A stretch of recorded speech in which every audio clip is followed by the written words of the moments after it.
Hello, I'm Waqar Rizvi, and this is Scope.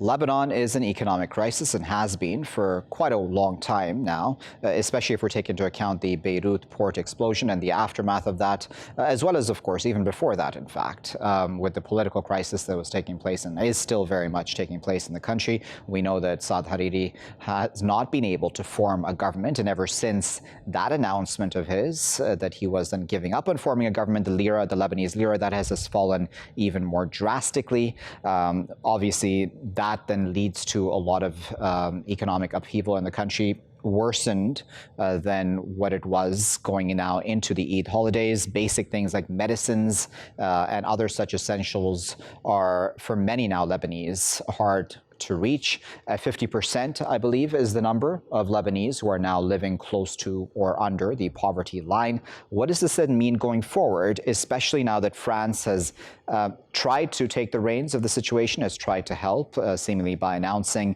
an aid conference which will take place on August the 4th.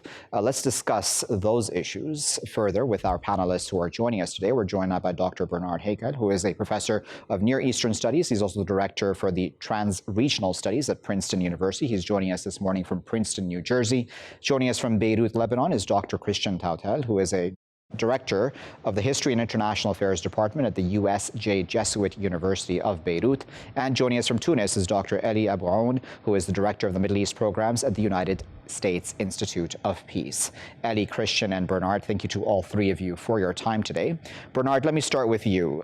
So let's start right at the top, if we may. And I know this sounds like a very basic question, but am I right to say that political upheaval very directly then leads to this sort of economic upheaval?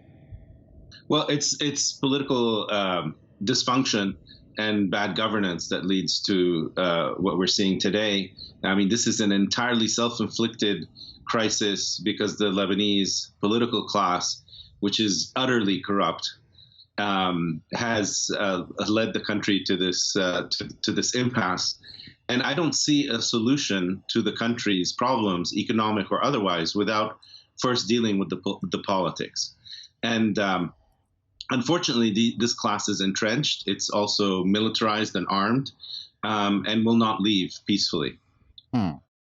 What are your thoughts on this? Because at this point, certainly things are getting a lot worse ever since the Hariri announcement. That's right. Well, I definitely agree that the problem is mostly political, much more than technical, including the economic crisis. And I fully agree that the main culprits are basically the ones who are now running the show politically, whether in the parliament or in the government, or even some of the parties who are outside both the parliament and the government, but who had to play a role in the last 30 years. Now, whether violence is the right way to deal with it, I don't think so. I think there are peaceful ways or non-violent ways to deal with the situation, but it definitely requires an upheaval by the Lebanese communities, the different communities, irrespective of their religious or otherwise background.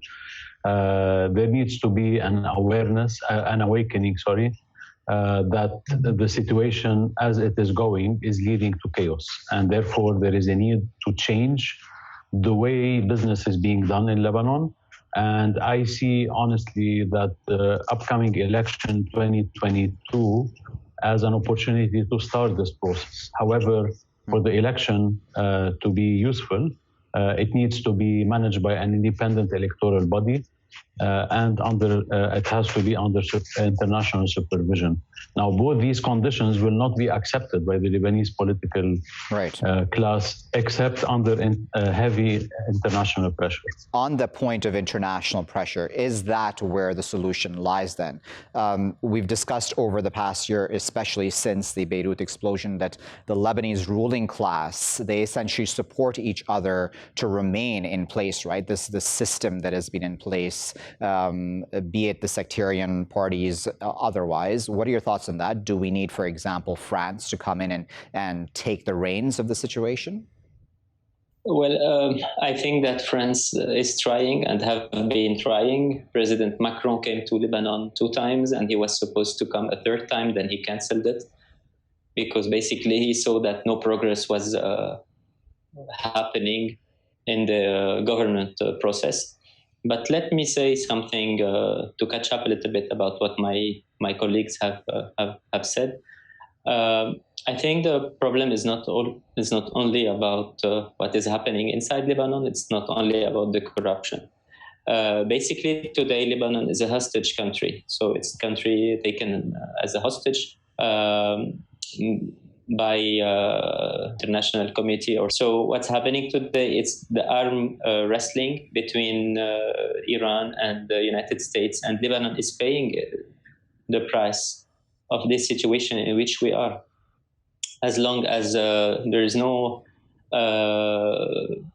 positive arrangements between United States and Iran, the situation in Lebanon will stay the same, because today Lebanon is a card in Iran's hands. And this is what is happening. Of course, on the other side, we have the corruption and the corrupted Lebanese people who took the power for the last 30 years. Bernard, let me go to you. Christian there was making a really important point, and I wanted to hone in on that, in fact, about the foreign external factor. So if I may just use France as an example, I will, of course, also come to Iran and the other side as well. But even France has been criticized for, in some ways, allowing for or working with the current corrupt politicians, as spoken of by the Lebanese. So, I mean, do you think that that was a compromised move on the part of the French government? Is the French government's intention, are the French government's intentions, clear and correct vis-a-vis Lebanon? I would think that anybody getting involved from the outside would obviously have their own national interests at stake and as a priority, so not Lebanese interests necessarily? Yeah, I mean, that's true. The country is extremely, it's divided internally, and so therefore very penetrated from outside powers, whether it's the US that supports the Lebanese army, for instance, or France that is trying to play a role. Iran certainly is there, but no outside power can have that role without Lebanese collaboration. And in Lebanon, you have this debate that's constant between the Lebanese themselves as to whether the problem is internal or external. I tend to emphasize that the problem is principally internal, because without collaborators with the outside world, you wouldn't have outside influence. The fact of the matter, though, is now that there are certain outside powers that are no longer interested in Lebanon, Saudi Arabia being the principal example of that. The Saudis are not willing to spend a dime or a penny in Lebanon because they see it as being wasted and not giving any return on investment in terms of politics. And so the Lebanese essentially have to realize that the international situation has changed. The French, of course, have also been playing a role. They seem to want to deal with the politicians, but also not want to. They realize the politicians are very corrupt, so if they put any money in the country, it's likely to be stolen. But the one thing that the French and the international community, especially the West, can do is to freeze the assets of these Lebanese politicians. Most of their money is located in the West in Swiss bank accounts and French bank accounts, American bank accounts. If they froze those assets, they could bring this political class to its knees, but they're unwilling to do that. And I think the reason for that is not just Lebanon, is that if they start doing that with the Lebanese politicians, then they would have to do that with politicians all over the third world and Africa and elsewhere. And that's something that the West is not willing to do because it would lose a lot of money, to put it very bluntly. Yeah. Ali, I wanted to ask your thoughts about the external factor as well. You're sitting there in Tunisia, and I don't want to talk about Tunisia, of course, but I just think that, do you think that revolution, for lack of a better word, is what needs to happen, as in something drastic needs to happen?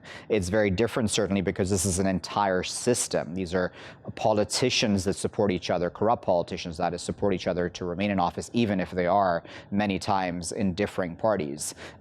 What is the solution then? Yes, well, definitely Lebanon, as any other small country in the world, is affected by regional dynamics. It has always been the case. It's not new. Lebanon has always been a space where regional and international powers try to push forward some of their agendas. And I also agree with my colleagues in saying that it is a complex problem. So it has a very strong internal dimension, and it does have as well a strong external one. The only nuance I would make here is that today's situation is aggravated not by an increased interference by regional powers, but maybe by the lack of interference. This is leaving Iran to play by itself.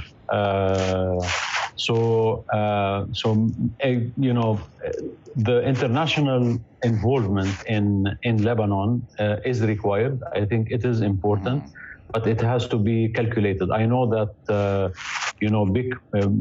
major powers and regional powers are not charities, so they do have their agendas, and that's fine. Yeah. But it's not granted that their agendas will always be negative to the country. Now, going back to the internal, I don't see any change happening only with an external intervention or only because of an internal upheaval. It has to be done in parallel. Both tracks have to move forward together.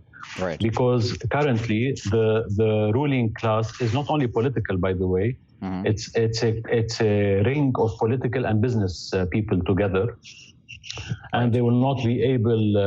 The Lebanese society will not be able to do any change without international pressure. So it has to be a two parallel tracks, basically. Christian, to me, this sounds fairly pessimistic and depressing, right? I mean, is the solution then not amongst the Lebanese people? There's been so much talk about, sectarian divisions in Lebanon, political, I'm saying, of course, in the way that the structure is. But at the same time, after the Beirut port explosion, the anger that we saw on the streets in Lebanon was across the board, right? I mean, it was people of different sects, different faiths who were angry in equal measure, seemingly, at least from what we saw from the outside in. Is there unity amongst the Lebanese people? Can that then lead to major reforms that the people need and want? Well, I might be disappointing if I tell you what I would say. I'll have to be frank and honest. I do not believe at all in any kind of miracle solution that the Lebanese people will all wake up one day and will all stand up together for the same call. It has not been possible for the last 400 years, and it will not start now. So what my colleague was saying is we need an urgent international implication. The main problem is that on the next day of the Beirut port explosion on August 4th, President Macron came to Lebanon and he mentioned sanctions. So today we are 11 months later and we still hear about sanctions, but we see nothing. All we need is sanctions. It's not only about freezing their money in banks. Believe me, they will collapse much, much quickly for less than this. It's not only if you touch their money, it's also if you touch their image. It's enough if France or like the Schengen country zone, if they mention that these politicians and their families and their kids are not welcome anymore in Europe, believe me, something would change. The main problem is that the international community mentioned sanctions, but at the same time they keep talking to these people. Few days ago, the French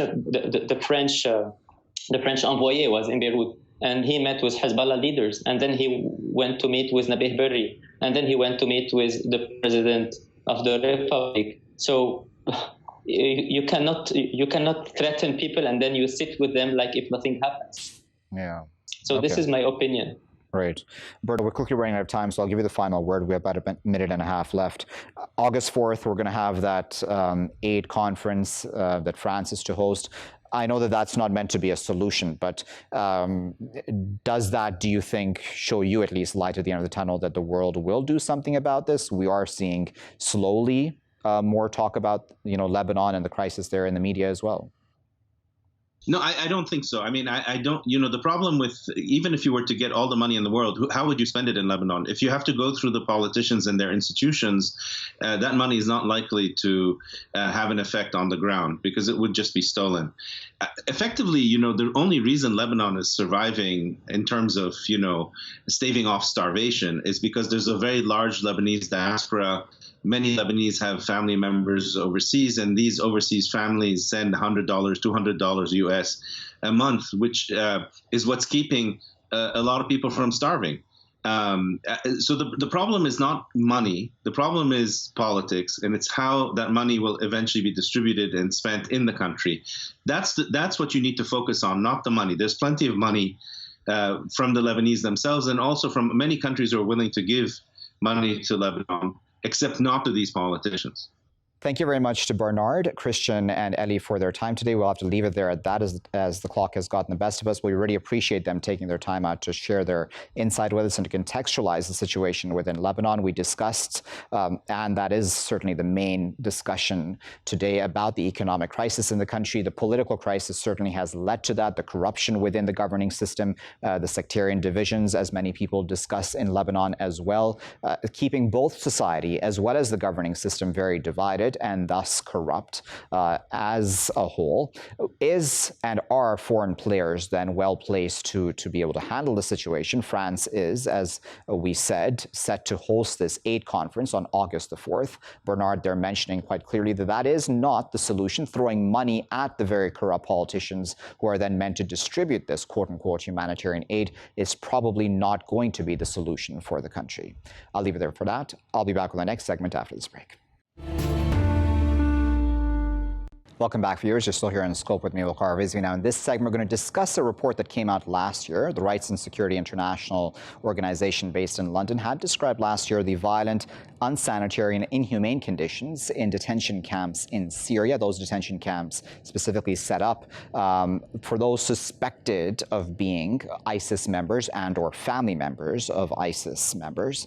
Now, reviewing what, if anything, has really changed over the past year or so in that regard, and it's kind of a depressing situation, if we're completely honest. A lot of the countries that had been urged to take back their respective citizens and then to hold them to account if the evidence so existed, many of them have chosen not to. Some have. So, for example, we have news just over the past week or so that Finland has repatriated 2 children and 1 mother from Syria, and Belgium has repatriated 6 women and 10 children from the camp. This is at a time that the International Committee of the Red Cross has also urged countries to reclaim their citizens from those camps in Syria. As I said, those camps are not exactly very nice places to be. The ICRC saying that there's 62,000 people and 2/3 of them are children who are waiting to then be repatriated to their respective countries of nationality. Let's discuss this a bit further. We're now joined by Maan Mohammed, who is a researcher for the Syrian Network for Human Rights. He's joining us today from Istanbul. Maan, thank you very much for taking your time out to join us. What do you make of those detention camps? I mean, I know there's many aspects to it. So there's obviously the biggest one is the humanitarian issue. What are your thoughts on that? Thank you for having me first. The camp's main issues is the inhumane conditions, which include education, health, and children's situation. There's like you said, 2/3 children, and the education isn't taken care of. The situation as there's acute shortage of food, medicine, and water. There's insanitary conditions are terrible. Also, this has been made worse in the COVID-19 pandemic and the lack of humanitarian aid received in this area.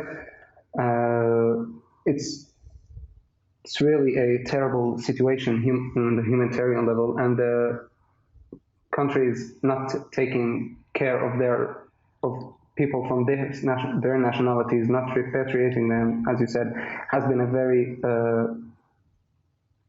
bad situation for people.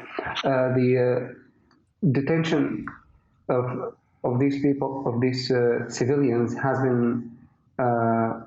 has violated many human rights and international laws, and there hasn't been any methods or ways set to clear these camps or help these civilians out of these camps, which have been really overcrowded in the past few years. Another argument that I've heard about why these camps are concerning is the fact that they are, ripe territory and ripe conditions for, in fact, a lot of the children that are growing up within these camps to be radicalized. What do you make of that argument?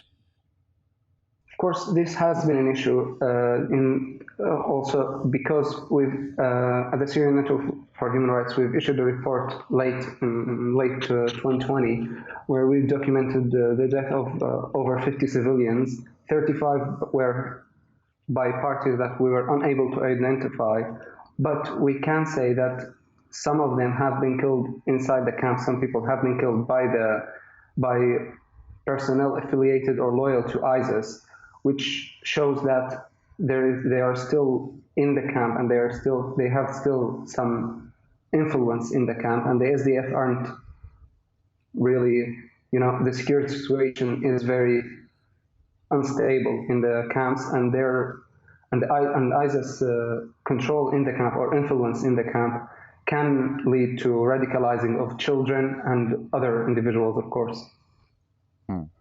And there's the argument of the countries that are supposed to take these people back, right? So these people, if, for example, we're talking about, I don't know, for a moment, Finland, right? So for Finland to then say, listen, we're concerned about our own citizens coming back who decided to join ISIS for whatever reason because they're a danger to our society. How do you respond to that argument? Well, I believe there should be, even if that is the case, well, first of all, there should be a very clear trial process or a judicial process that you can identify the people that are really affiliated with ISIS or former members of ISIS or whatever, because right now there isn't really any judicial method or system that can really accurately classify these people into certain groups, and then there should be a method to really repatriate these citizens, because children, of course, will be most affected with the continuation of this camps, and they will be unable to integrate them into their community in the future, which is a really big problem for them, because they need to take care of their own, of course, of their children from their nationality, whether it's Finland or any other country. All right, we'll leave it there for that with Maan Mohammed, researcher for the Syrian Network for Human Rights, who is speaking to us from Istanbul. Maan there was discussing with me those camps, those detention camps of alleged ISIS fighters, as well as their family members, women and children included. This has been a situation which has been festering for at least a year or more, in fact, ever since they were transferred into those camps. They are ripe territory, as I mentioned, and as Maan described as well, for the recruitment of ISIS fighters, as well as those who can be then radicalized because of the bad humanitarian situation, as well as just the crowd that is there. Countries around the world of whose citizens are in those camps need to take responsibility, and that's something that's been mentioned a number of times by the United Nations, as well as other human rights groups as well. Put them on trial. If there is evidence, charge them as such. But at the end of the day, citizenry and nationality should not be just dependent on if or if not one has committed crimes, because that's just not how it works in today's modern day and age. I'll be back with my final segment after this break. Welcome back, viewers. You're still here in Scope with me, Waqar Rizvi. Now, there's been a report that's come out regarding humanitarian aid that was given to Juan Guaido, more specifically, by the U.S. government, especially under Donald Trump. Juan Guaido, as we well know, is the man who contests the leadership of Venezuela. Nicolas Maduro is still the president, according to some people. Juan Guaido, according to some others, a number of countries even accepted him as the quote-unquote legitimate leader of Venezuela. Nevertheless, according to U.S. aid, significant amounts of money, and we're talking fairly large sums of money, hundreds of millions of dollars, essentially were not used for the purposes that they were given to Guaido and his team. So the purpose was very specifically humanitarian assistance. As we know, Venezuela has been under heavy sanctions, and not just because of the sanctions, but also because of mismanagement, the pandemic, and a number of other factors. The economy has been suffering for quite a while now. Inflation is extremely high in that country as well. So 98% of the foreign aid resources, according to U.S. aid, channeled through Guaido, were in fact then used for other purposes other than what they were in fact given him 2, 4. Does this mean that Guaido was a miscalculation? This has been something that's been spoken about even by those who are critical, very critical, in fact, of the Maduro government as well.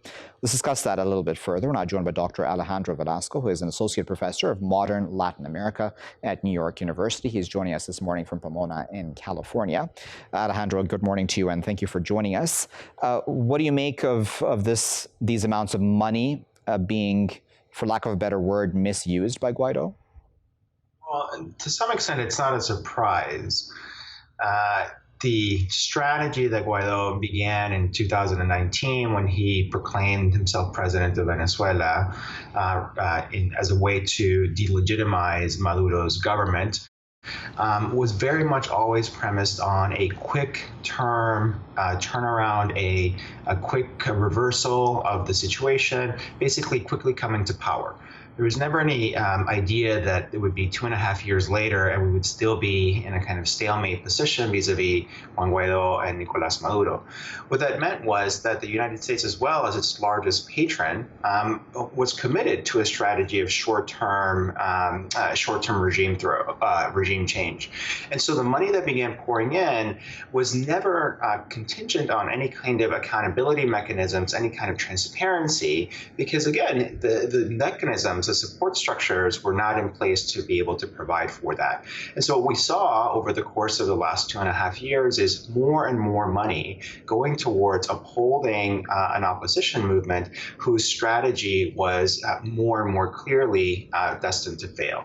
And so as a result of that, after the Biden administration took over and conducted a full top to bottom review of the monies that have been provided to Guaido, what they found was precisely that the monies that were being provided under the guise of humanitarian assistance were actually being used for any number of things other than the purposes to which they were intended.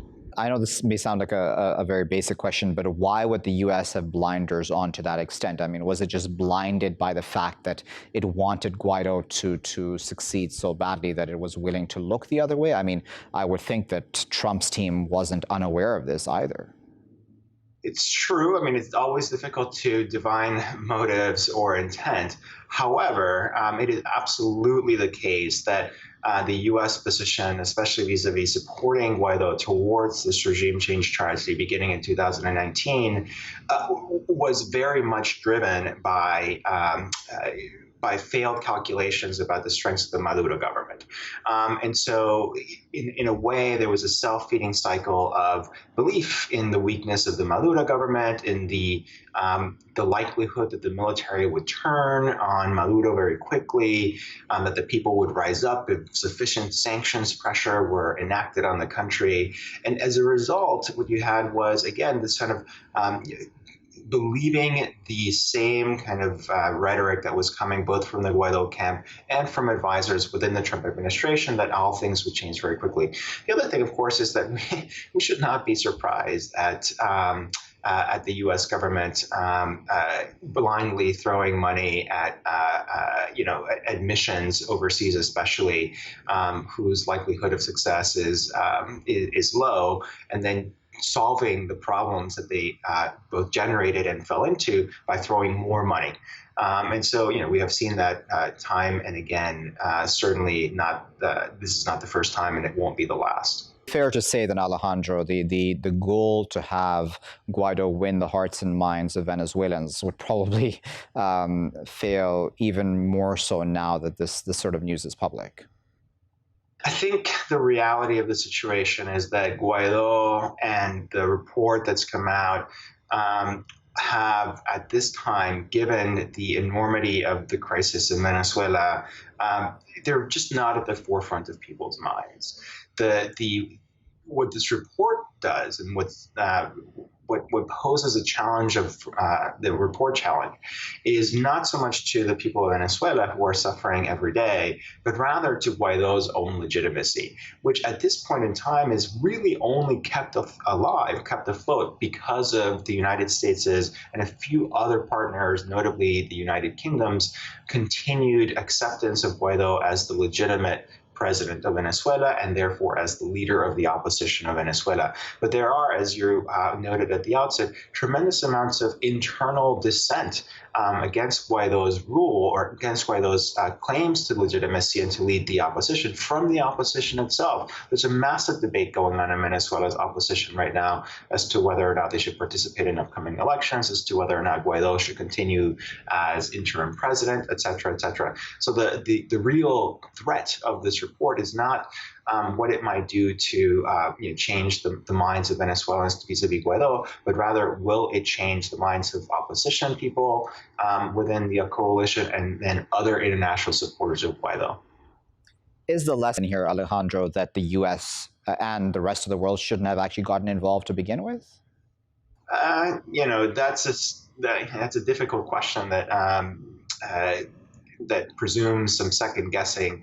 I think the lesson here is, there are many lessons, but the primary lesson is that foreign policy strategies founded on mistaken assumptions, premised on the idea of a quick outcome, and therefore lacking accountability mechanisms, are much more likely than not destined to fail, number one, and number two, to lead to the kinds of massive amounts of corruption as well as mismanagement of resources that we are seeing.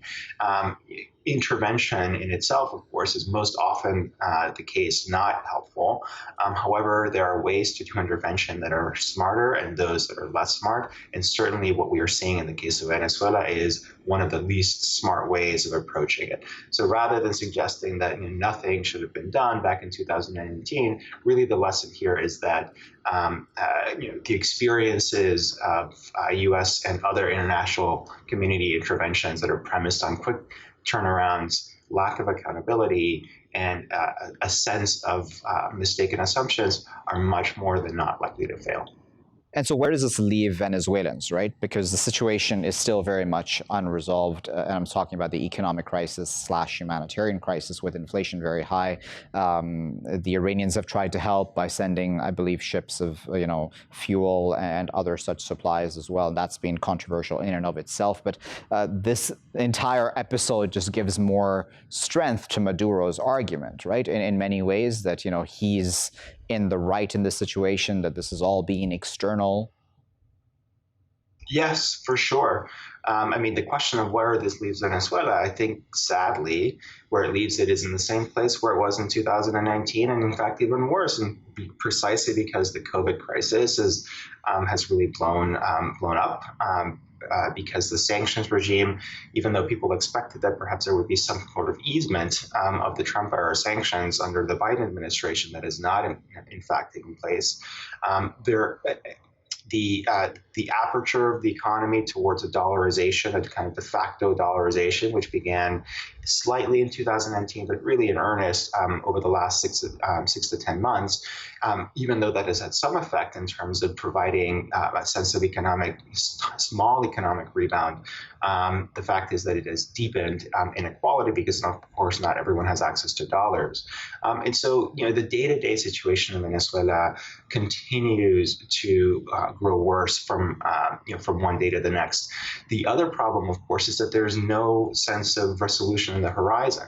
The one sliver of possibility that we're seeing is, again, the kind of fractions and fissures within the opposition, especially with an eye towards the upcoming regional elections. And the fact that, for instance, the Maduro government has made some moves to open up the democratic landscape by saying that opposition members can participate in the electoral process, but then at the same time also jailing other opposition leaders, especially the more hardcore ones, as a strategy to divide and conquer, has I think led to, at the political level, a sense that we basically are at the same kind of stalemate that we were before, with the added incentive that conditions day-to-day worsen, while Maduro's position, as you well mentioned, at the top of the political structure strengthens from one day to the next. So, and if I may just, as a final comment then, just talk about the region, right? We've recently had these protests in Cuba as well, as you well know, and Cuba and Venezuela, the governments are very closely allied. What is it that is putting pressure on these governments? Is it just a simple explanation of the pandemic has made underlying issues that always existed a lot more evident? That is a significant part of the answer, although I would suggest that it's not quite as simple as that. Certainly we saw protests in Cuba, but we've seen protests in Colombia, we saw protests in Brazil, we've seen protests in Ecuador. In all of these places, I mean, Latin America is now emerging as the region that is hardest hit in the world of COVID, and not just because of mismanagement and policies and the governments in charge, but rather because of the deep structural inequalities, especially around healthcare systems, that have in fact made the demands of citizens at large become all the more present and urgent. So that's part of it. But I think each country in particular, the COVID crisis has, even though it's revealed these inequalities in striking, dramatic ways, and therefore led to uprisings that we've seen, they also manifest and are the product of specific local particularities that cannot apply from place to place, right? And so in the case of Colombia, for instance, yes, COVID has exacerbated problems, but also the fact that you had basically conservative ruling government that has been in place with some, variances over the last, 15 years that has contributed to inequality. That is part of a long-standing grievance. And of course, in the case of Cuba, you have, a 60-year embargo as well as a 60-year, socialist government that allows very few spaces for dissent, right? And so, all of these are contriving to create a kind of hodgepodge, a melange of grievances that from country to country, COVID has provided the match really to spark. The question now is, how will these various countries respond in a context where the entire world is not in a position to coordinate? All right, we'll leave it there at that with Alejandro. We were discussing there the situation in Venezuela, and we discussed a little bit about Cuba too, because of course there are regional similarities, especially within these sorts of allied governments. A lot of the issues that existed before are now being a lot more highlighted, but yes, as Alejandro correctly there contextualized for us, there's a lot more than that. The embargo on Cuba, the sanctions on Venezuela, the pressure on Venezuela for many, many years, even under the Chavez government. Those are all really important contexts to understand the current situation. Guaido certainly is not popular at this point in time. This sort of news will only make his legacy that much more stained. I'll leave it there for now. I've been Waqar Rizvi. Thanks for watching.